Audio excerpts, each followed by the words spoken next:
Body lotion ആണോ body cream ആണോ എന്ന് അറിയാൻ പാടില്ല. ഈ ബോട്ടിൽ കണ്ടപ്പോഴാണ് കണ്ടന്റ് വന്നത്.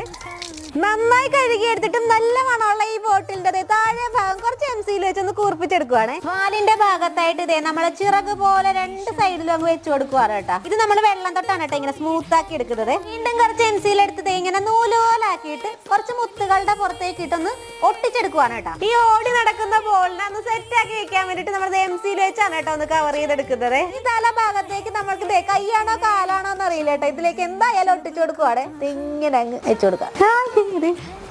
ഇങ്ങനെ കുറേ ഒട്ടിച്ചെടുക്കും. ഒപ്പം തന്നെ രണ്ട് സൈഡിലും ഓരോ കണ്ണും കൂടി അങ്ങ് വെച്ച് കൊടുക്കുവാണ് കേട്ടോ. പ്രൈമറും ഒരു ലൈറ്റ് കളറിലെ പിങ്ക് കളറും കൂടി അടിച്ചു കൊടുത്തതിന് ശേഷം അതിന്റെ ഒരു ടെക്സ്ചർ വരാൻ വേണ്ടിയിട്ട് ടൂത്ത് പേസ്റ്റിലെ റെഡ് കളറിലെ പെയിന്റ് എടുത്തിട്ട് ഒന്ന് സ്പ്രെഡ് ചെയ്ത് കൊടുക്കുവാണ് കേട്ടോ. നമ്മുടെ സ്കിഡ് കണവ കൂന്തൽ എന്നൊക്കെ പറയുന്ന ഐറ്റം റെഡി ആയിട്ടുണ്ട് കേട്ടോ.